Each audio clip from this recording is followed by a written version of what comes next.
भगवान विष्णु के हयग्रीव अवतार की कथा।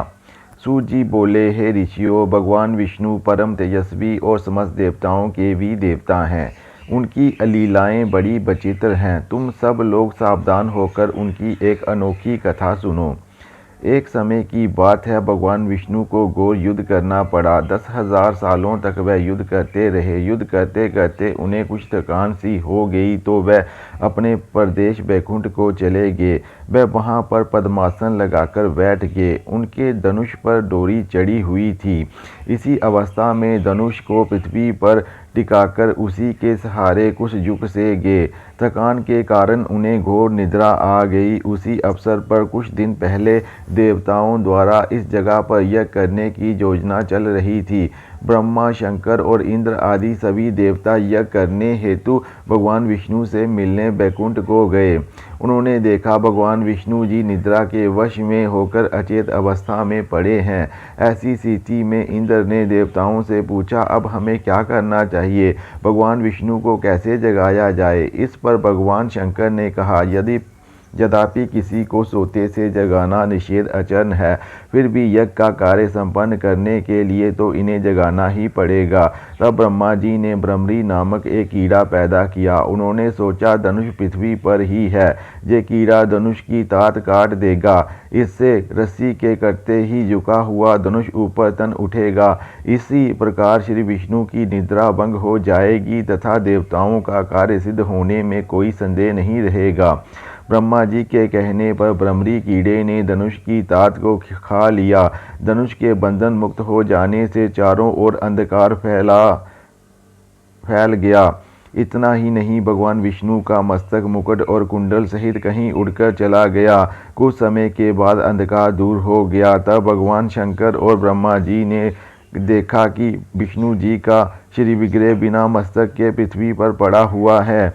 ये दृश्य देखकर भगवान शंकर और ब्रह्मा जी की आंखों से आंसू टपकने लगे। वह दोनों विलाप करने लगे, हे स्वामी, ये कैसी विचित्र घटना घटी है। ब्रह्मा जी ने कहा, आप सब उस सनातनमयी विद्या स्वरूपिणी महामाया को सम्मन करें। वह प्रकृति में भगवती निर्गुण स्वरूपिणी एवं सर्वोपरि विराजमान है। अब वह ही हमारा कार्य सिद्ध कर सकती हैं। समस्त प्राणी उन्हीं की संतान है। ब्रह्मा जी ने वेदों को जो शरीर दान किए उपस्थित थे आज्ञा दी। तदंतर शरीर दान करने वाले वेद ब्रह्मा जी का कथन सुनकर भगवती का स्तमन करने लगे। वेद बोले, देवी, आप महामाया हैं, जगत की सृष्टि करना आपका स्वभाव है। आप कल्याण में विग्रह धारण करने वाली एवं प्रकृति गुणों से भरपूर हैं। सारा संसार आपका शासन मानता है। आप बोले बाबा के कार्यों को पूर्ण किया करती हैं। जब समस्त श्रुतियाँ आपके गुणों एवं प्रभावों को समझने में असमर्थ हैं, तब हम उन्हें कैसे जान सकते हैं? अधिक क्या कहें, आप स्वयं अपने प्रभाव से अनभिज्ञ हैं। हे कल्याणकारी जगदम्बे, भगवान विष्णु का मस्तक जड़ से अलग हो गया है। क्या आप इस बात से अनभिज्ञ हैं?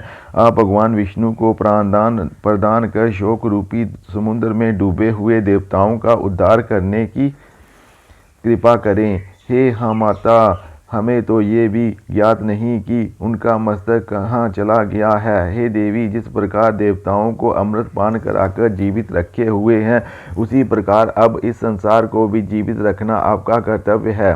सूत जी ने बताया, इस प्रकार वेदों ने भगवती जगदम्बिका का स्तमन किया तो वह गुणातीता मायामयी देवी प्रसन्न हो गई। फिर देवताओं को लक्ष्य करके आकाशवाणी हुई, हे देवताओं, तुम्हें चिंता करने की जरूरत नहीं है। तुम सब श्री विष्णु के चिन्ह मस्तक होने का कारण सुनो। एक बार की बात है कि भगवान श्री विष्णु लक्ष्मी जी के साथ एकांत में विराजमान थे। लक्ष्मी जी के सुंदर मुख को देखकर विष्णु भगवान की हंसी छूट पड़ी। लक्ष्मी जी ने इसका उल्टा अर्थ निकाला। वह समझी, हो ना हो, भगवान विष्णु की दृष्टि में मेरा मुख कुरूप लग रहा है, इसलिए इन्हें मुझे देखकर हंसी छूट पड़ी है। ये समझकर लक्ष्मी क्रोध में भर गई और उनके मुख से निकल गया, तुम्हारा ये मस्तक गिर जाए।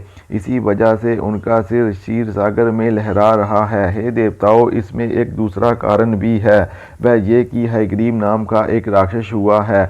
उस राक्षस ने सरस्वती नदी के तट पर जप किया। वह मेरे एकाक्षर मंत्र माया बीज का जप करता रहा। वह 1000 वर्ष तक इस मंत्र का जप करता रहा। तब मैं तामसी शक्ति का रूप धारण कर उसके पास गई तथा जिस रूप का वह ध्यान कर रहा था ठीक उसी रूप में मैंने उसे दर्शन दिए।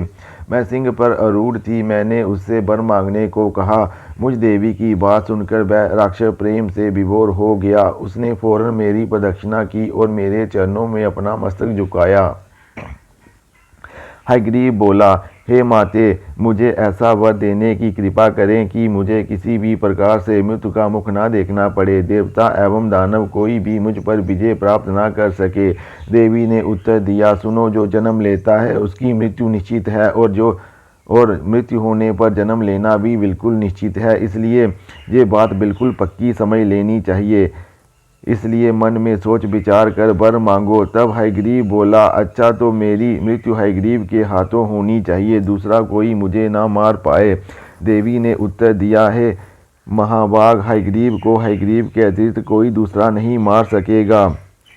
ये बिल्कुल निश्चित पक्का समझो।